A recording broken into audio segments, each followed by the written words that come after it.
오늘은 삼위일체 주일입니다. 삼위일체는 우리가 잘 알고 있는 교리죠.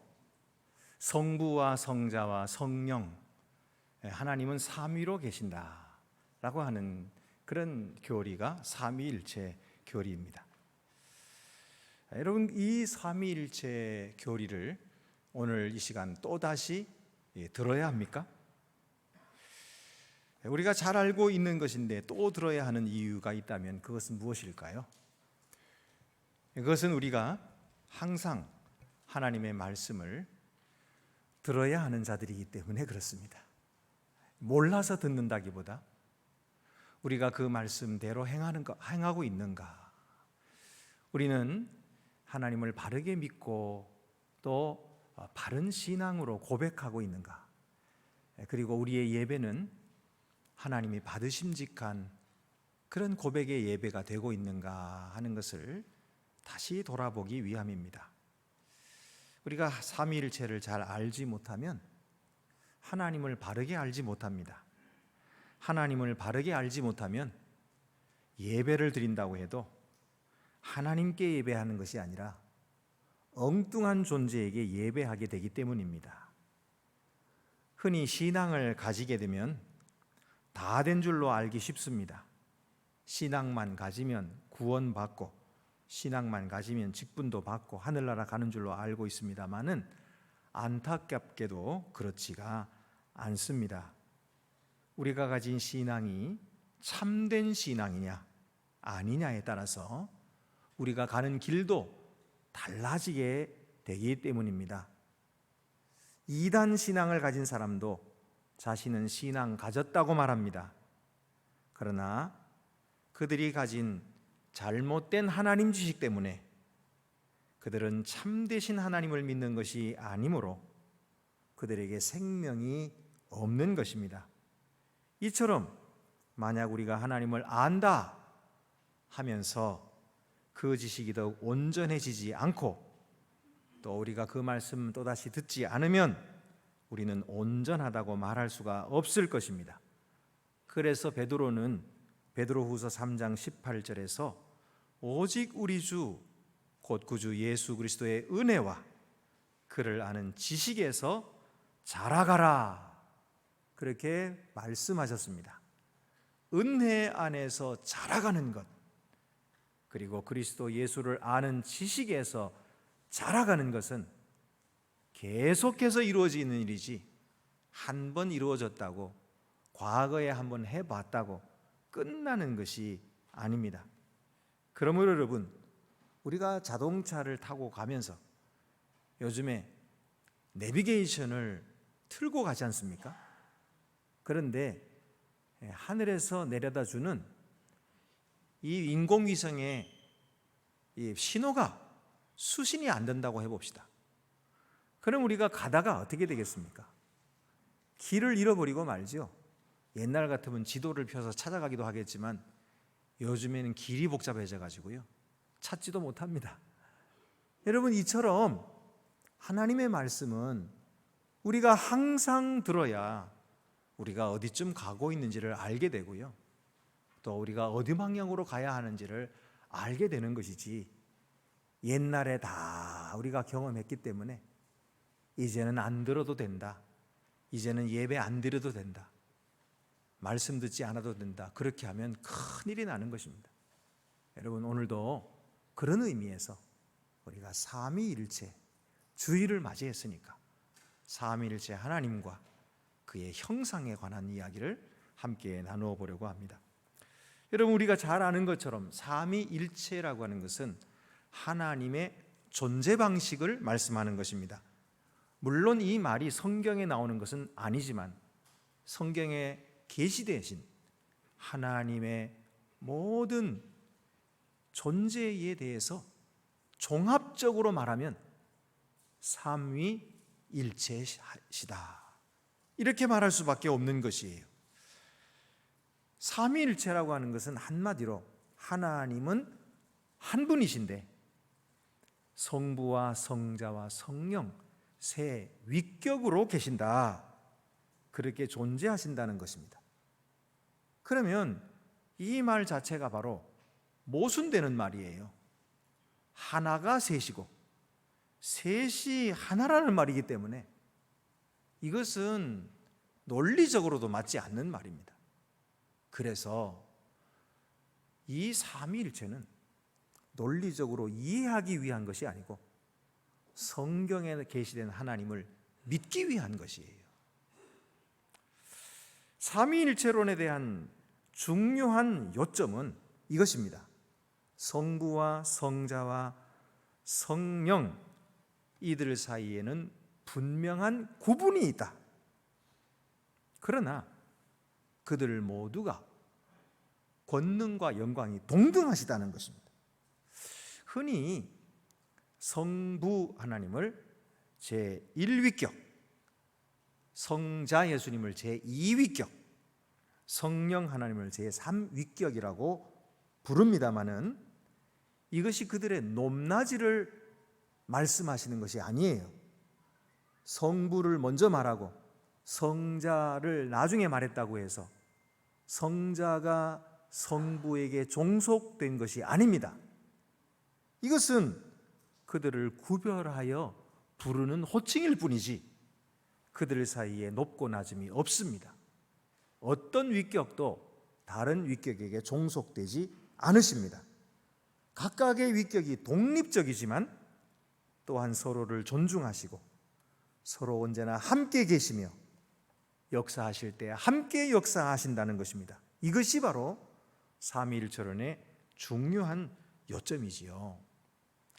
그런데 이런 삼위일체, 우리도 이해하기가 어려운 삼위일체를 어린아이들에게 주일학교에서 교회학교에서 가르칠 때 어떻게 해야 될까요? 지금 얘기한 것처럼 하나님은 세 분이시면서 한 분이시다 이렇게 얘기해야 될까요? 그래서 쉽게 설명들을 이렇게 하죠. 여기에 서 있는 사람은 목사님이야. 이 사람은 한 사람인데 교회에서는 목사님으로, 또 집에서는 아버지로 부르잖아. 동네에서는 그냥 아저씨라고 부르잖아. 그러니까 목사님도 되고 아버지도 되고 아저씨도 되는 거야. 그렇지만 한 사람이야. 그러니 하나님도 한 분이신데 하늘에 계신 하나님이 계시고 또 이 세상에 오신 예수님도 계시고 그리고 우리에게 임하시는 성령도 계시는 거야. 그러면은 그렇군요. 맞습니다. 그리고 다 이해가 되죠? 자, 이렇게 쉽게 이해가 되면 요거는 이단입니다. 이거를 정확하게 양태론적 이단이라고 합니다. 이 양태론적 이단이라고 하는 것은 뭐냐면 이렇게 하나님은 한 분이신데 그 하시는 사역에 따라서 그 장소마다 다른 모양으로 나타나신다. 이것이 이제 양태론적 이단이거든요. 근데 이것이 왜 이단이 됐을까요? 잘 생각해 보세요. 제가 여기에 설교를 하고 있는 동안, 이 교회에 있는 동안에는 목사잖아요. 그 분명히 목사인데 집에 아버지는 있나요, 없나요? 없어요. 아버지로 있는 동안에는 아저씨가 되나요? 없어요. 그렇기 때문에 이것은 이단인 거예요. 원래 하나님은 그렇지 않으시거든요.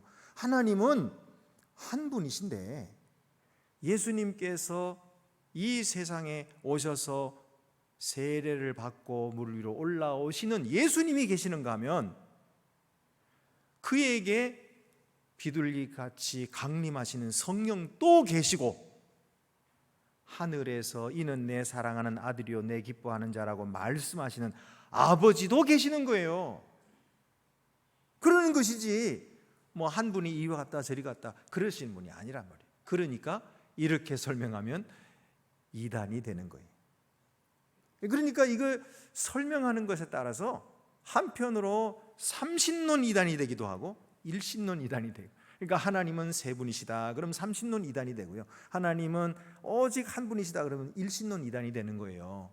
그래서 정확하게 말하려면 하나님은 삼위일체시다 이렇게 해야 되는 거예요. 그래 참 어렵죠. 그러면은 삼위일체를 잘 설명하기 위해서 그림을 좀 그리면 어떻습니까? 근데 십계명에서는요 하나님을 어떤 형상으로도 만들지 말라 하셨거든요. 너를 위하여 새긴 우상을 만들지 말고 또 위로 하늘에 있는 것이나 아래로 땅에 있는 것이나 땅 아래 물속에 있는 것에 어떤 형상도 만들지 말며 그것들에게 절하지 말며 그것들을 섬기지 말라. 나 내 하나님 여호와는 질투하는 하나님인즉 나를 미워하는 자의 죄를 갚되 아버지로부터 아들에게로 3, 4대까지 이르게 하거니와. 이게 십계명의 제2계명 아닙니까? 우리가 잘 알고 있는 계명이죠. 이를 그리스도인들에게 적용한다면 그리스도인의 예배 가운데서 삼위일체 하나님이나 삼위일체의 그 어느 위격의 어떤 가시적인 영상물들, 이런 대표물들을 만들지 말아야 하는 거예요. 어떤 모양이라도 만들지 말라 했기 때문에 만들지 말아야 되는 거예요. 그러면은 삼위일체 그림도 안 됩니까? 여러분, 이 그림을 한번 보시기 바랍니다.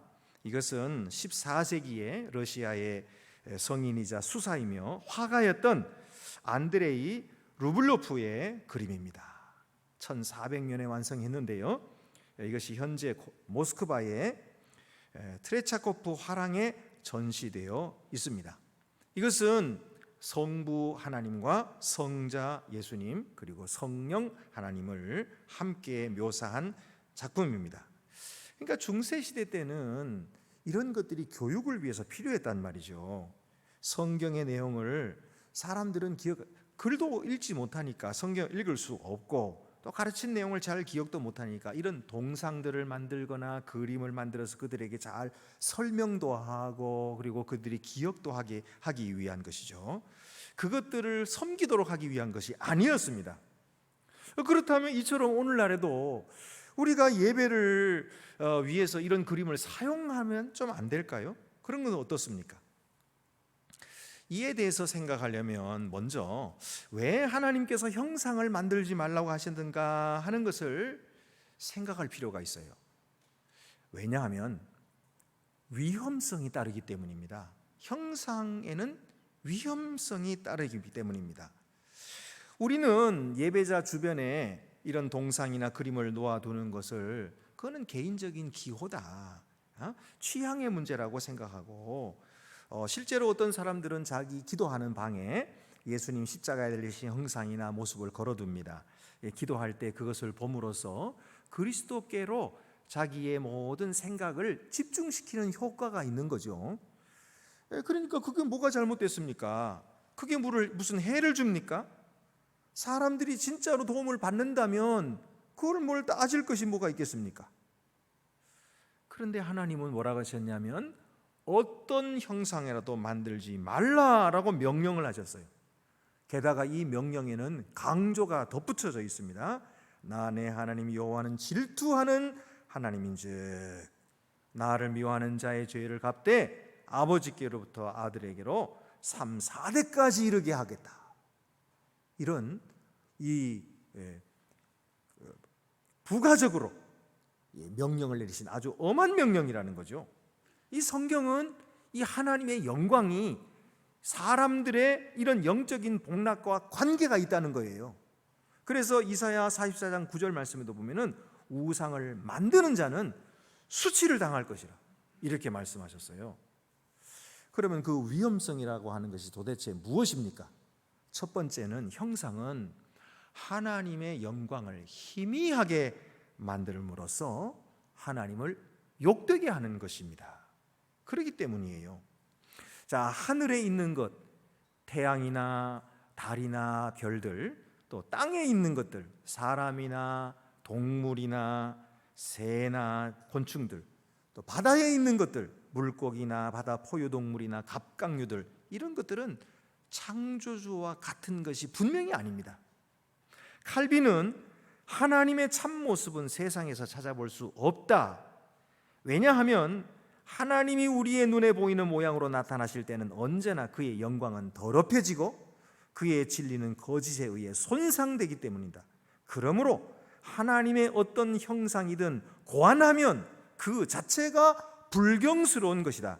이 손상으로 인해 그의 위엄에 불순물이 섞이고 그의 모습은 참 그 자신이 아니시기 때문이다 라고 말했습니다.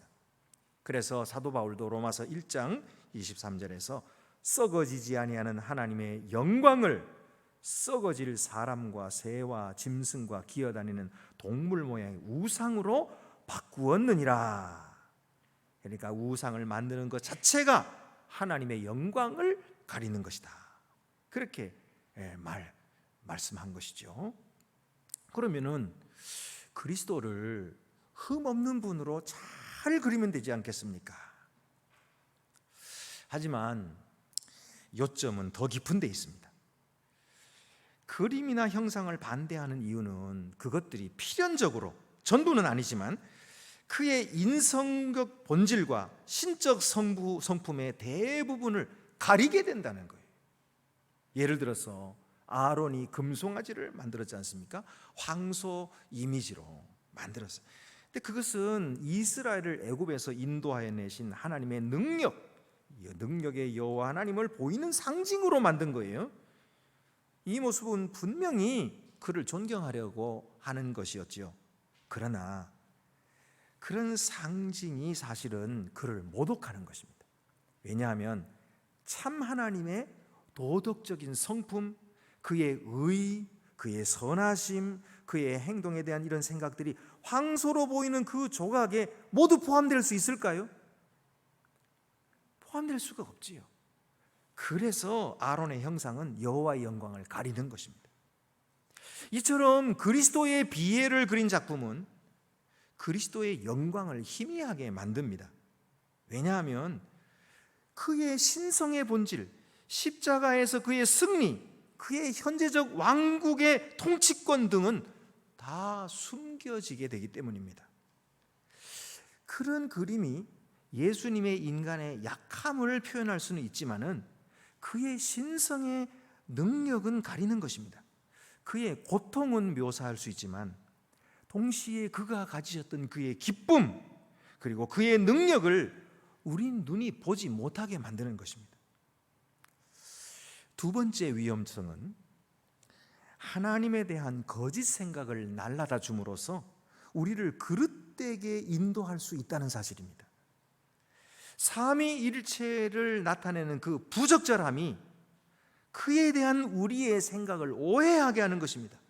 조금 전에 그 그림을 보고 나서는 삼위일체는 저렇게 계시는구나 하고 우리가 이미지가 남는 거예요. 그 이미지대로 하나님이 계실까요? 아니죠. 이미 하나님이 계시는 그것이 아닌 다른 것들이 우리 이미지에 각인된 것이에요. 그래서 오해하게 하는 것입니다. 아론이 하나님의 이미지를 황소 모양으로 만들므로써 이스라엘 사람들이 하나님을 광적으로 방종함으로 예배를 드리면 받으시는 분으로 생각하게 만들었어요. 그때 또 아론이 한 말이 이날은 여호와의 절이리라 그렇게 말했는데 그것은 결국 수치스러운 난교 파티가 되었어요. 이처럼 무엇인가 눈으로 보이는 것을 만들 때 참되신 하나님이 아닌 무엇인가가 우리에게 전달될 수 있기 때문에 그래서 하나님이 그렇게 금하신 것입니다. 역사적으로도 예수님의 육체의 순환을 생각하면서 똑같은 십자가에 달리는 헌신을 하라고 사람들을 부추겼어요. 그렇게 하면 기도에 도움이 된다. 그래서 어떻게 됐습니까? 그런 십자가를 지고 가고 심지어는 십자가에 못 박히기까지 했죠. 그런데 그런 것들은 육체적인 고통의 영적인 가치에다가 섬뜩한 느낌을 심어주게 됐어요. 그리고 부활하신 구세주의 지식을 갖지 못하게 했던 것입니다. 이것이 바로 하나님의 진리를 거짓 것으로 바꾸는 일입니다. 그래서 로마서 1장 25절에 이는 그들이 하나님의 진리를 거짓 것으로 바꾸어 피조물을 조물주보다 더 경배하고 섬김이라. 주는 곧 영원히 찬송할 이시로다. 아멘. 이렇게 말씀하셨던 거예요. 자, 그러면 우리가 이와 같은 위험성을 알게 되면 이 위험에 빠지지 않게 되는 것입니다. 우리는 어떤 하나의 조각이나 어떤 그림 같은 작품에서 삼위일체의 본 모습을 다 표현할 수 없다는 사실을 인식하게 됐어요. 게다가 그런 그림들이 오히려 하나님 이외에, 진리 이외에 다른 어떤 느낌과 사실을 우리에게 더해서 전해줄 수 있다는 사실도 인지하게 되었어요. 그러면 이제 우리가 그런 작품을 볼 때에 이런 것을 인정하고 본다면 오히려 우리에게 은혜가 될 수 있습니다. 무엇보다도 우리는 그리스도인이 믿음으로 창작한 이 예술 작품에서 그들의 신앙 고백을 볼 수가 있어요. 그들이 하나님을 사랑하는 마음, 그리고 그들이 예수 그리스도의 고난을 통해서 깨닫게 된 그런 귀한 신앙의 고백을 그 그림을 통해서 볼 수 있는 것이죠. 한 신앙인의 믿음의 고백을 작품으로 남기는 일까지 우리가 금할 필요는 없는 것이에요. 오히려 주님께서는 그런 사랑의 고백을 기쁘게 받으실 것입니다. 그런 귀한 작품들을 통해서 더 많은 사람들에게 그리스도의 참된 모습을 전하기를 기뻐하실지도 모릅니다.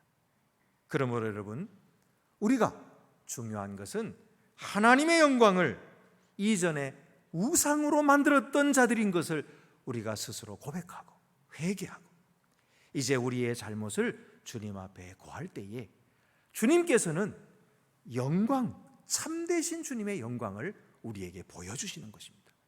그러므로 오늘 우리가 참되신 삼위일체의 하나님의 진리를 다시 듣고 그 삼위일체의 하나님을 바르게 믿고 그분을 예배하고 그분을 찬송하고 그분을 높여드리는 참된 그리스도인들이 더욱 되시기를 바랍니다.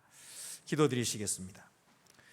은혜로우신 하나님 아버지, 우리들은 이전에 하나님을 알지 못하고 하나님을 버러지와 우상, 숭배와 같은 그런 것들로 만들어 놓고 절했던 어리석은 자들이었습니다.